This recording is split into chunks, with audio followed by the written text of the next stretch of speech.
Jared Parry for Boxing Social in association with Empire Fight Store and Our Kings Competitions. I'm here with Dev Sahni at the final press conference. Everyone's favourite concept in boxing is back, the Magnificent Seven, and this time it's the capital. It's pretty good though. I like this one. There's good chat up at that presser. Like, you just hope for it. When there's so many fights, you hope for little bits that you can then essentially, the social guys clip up and put out, and it does well. I think we got that with a few of the fights up there. I'm so hyped for this. Like, the main event has been building for some time. Brad Paul's Denzel Bentley. I guess they're two of the best middleweights in the world, and they'll get a world title shot. The winner of this will get a world title shot. So curious to see how it goes down, because with Denzel at British level, he wipes them out, largely. Just wipes them out. They just can't live with him. But Brad Paul's might be above that level. So he's got his own plans. He's really rode the crest of a wave this year, is Brad Paul. And he got the shot at Nathan Heaney. Fantastic fight, went to a draw, could have gone either way, very, very tight. And then came back in the rematch, another fantastic fight, got the stoppage. Then there was the talks of the Kieran Conway fight, and now all of a sudden he's got the Denzel Bentley fight. And then the European titles added to it, WBO number 1 and number 2 now as well. World title ramifications on the line. Just makes this fight even bigger, doesn't it? It's all adding up, isn't it? All those titles, all the weight of what's on the line. And speaking of the weight of it, Denzel Bentley has been waiting for another crack at the world title. He could do it if he comes through Brad Paul's. Brad Paul's has had the year of his life, as you say there, and he's made history for Cornwall. He'll make even more history if he wins this, and even goes on to become a world champion. If you'd have told him at the beginning of the year that he could end the year as the British, European middleweight champion with a shot at the world title coming up the year after, I don't know if he'd have believed you, but it could well be happening. It's fascinating, and they're two proper gentlemen as well. But Denzel Bentley does keep saying the same thing. He does want to make him quit. I don't know if Brad Paul's got any quit in him. From the press conference, it was quite well discussed that the general consensus for fight of the night, Sam Noakes, Ryan Walsh. Fantastic fight. Ryan Walsh really rejuvenated his career in his last fight. Obviously, he came in as an opponent for Reece Mould and flew through him in a round.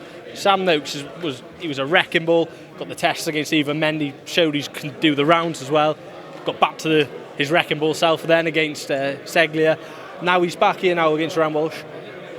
Massive fight for him, but Sam's one that's really benefited, I found, from being on the Friday night Your Call shows, the ones that just get the audience in. And now everyone's queuing up to watch him, and, well, people are sort of taking note of Sam Noakes when he comes onto these big shows. You can't not take note of Sam Noakes. He has such an energetic personality. He speaks so well. He's really funny. As I'm sure you've interviewed him today, and I'm sure your viewers will be laughing at what he says. He's just himself. He's just a cheeky chappy. But that cheeky chappy, look, I'm going to say it. I'm going to swear. I'm sorry. All right.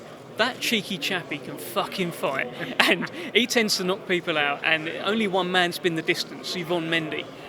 Ryan Walsh has never been knocked out, but that's largely been at lower weights. So how does he stand up to the power of the biggest puncher in the lightweight division? For me, that's the question. Can he stand up to it? Fascinating up at that top table when he's talking about, I can't even imagine seeing a referee jump in and wave it off. That referee better not know me, I better not know him. I love that chat. They've been so engaging in the build-up to listen to. And it just took a turn towards the end there, where an added tension sort of added. An added tension added. But they were just staring at each other at one point. And I was thinking, should I say something? Should I interject? Or should I just allow that tension to just rest there? But there was a tension. Sam Noakes knows he's in a real fight. So does Ryan Walsh. Got the heavyweight edition on here then. Sol Dacres, David Adeleye. We have waited and waited and waited. We've seen dates fall through. There's been no love lost during every cancellation of this fight. If anything, it's ramped it up even more. What a fantastic fight that is. And it's got the English heavyweight title on the line. Probably does deserve a British title. But like Frank said earlier, it's a fight that doesn't even really need a title. It's going to get everybody intrigued. Yeah, listen, this heavyweight division, we're watching this all unfold now, where one win can suddenly throw you into some massive fights, and they both need a win on Saturday to get in the mix. to get even bigger tables, even more meaningful fight cards to be involved.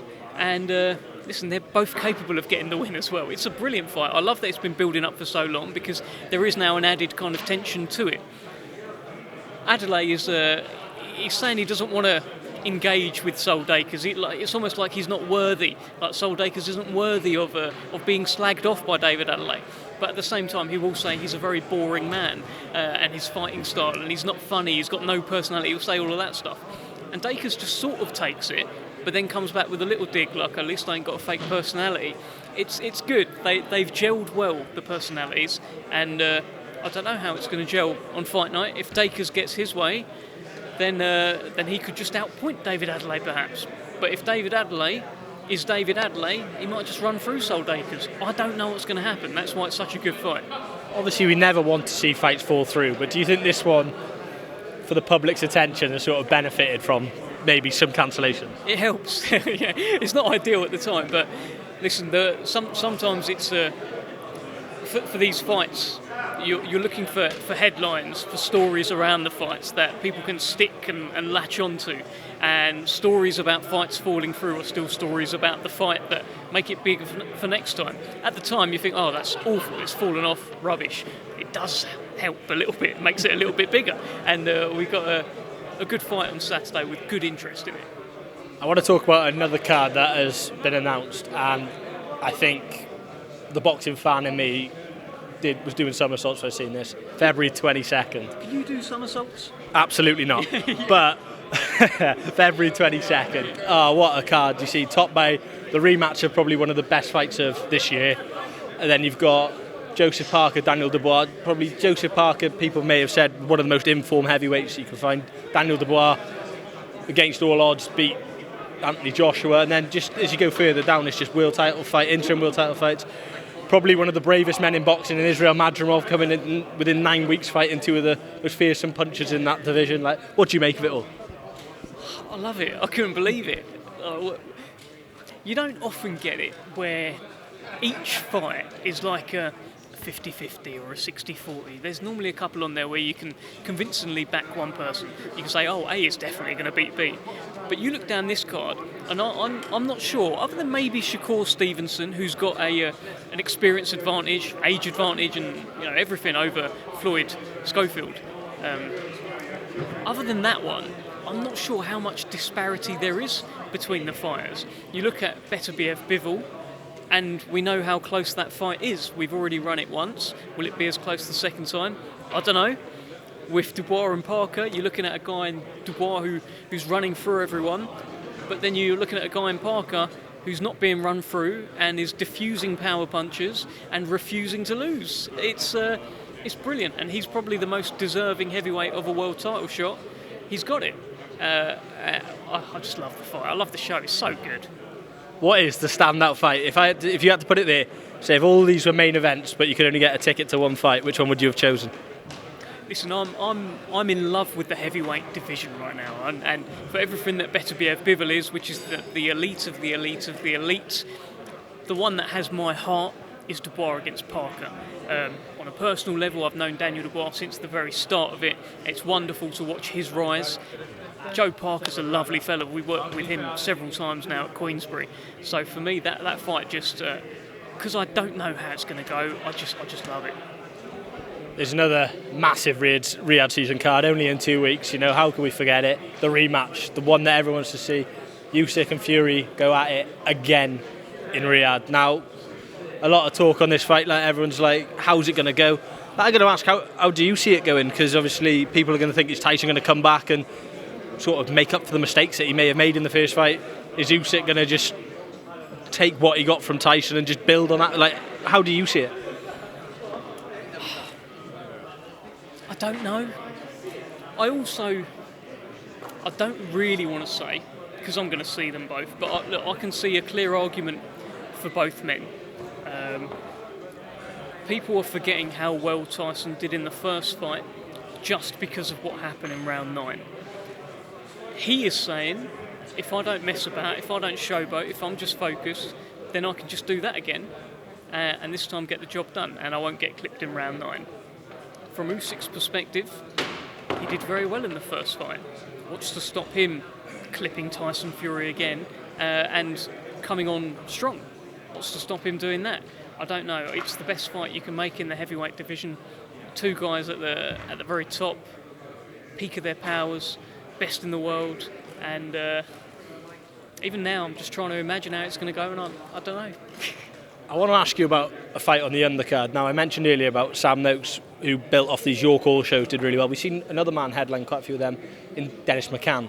Now, he's up against Peter McGrail. Now, obviously, both train in Liverpool. They've had a bit to say, you know, the Olympic background against the young amateur that turned over. Like, what do you make of that one? It's a great fight, and you've said it there. Look, I think Peter McGrail is one of the best amateurs this country's produced. Been a brilliant amateur. Dennis McCann is just... He's a fire that just won't go out, and he's been fantastic since he turned over pro at he was 18 or 19 years old. He's got his man strength now, and he's coming into it all. He was brilliant against Baluta in the rematch. You could just see the vast improvements. Hurt Baluta to the body multiple times. You don't really see Baluta getting hurt. That was a coming-of-age performance from Dennis McCann. It's a 50-50 for me, and I don't know how it's going to go. I know that their gym has a lot of momentum in terms of the red triangle. They've got Nick Ball in there as well. He just goes into his gym and he sees killers. But so does Dennis McCann. He goes into his gym and he sees killers like Pierce O'Leary. He sees Liam Beefy Smith and all of those guys. I'm not sure what's going to swing it.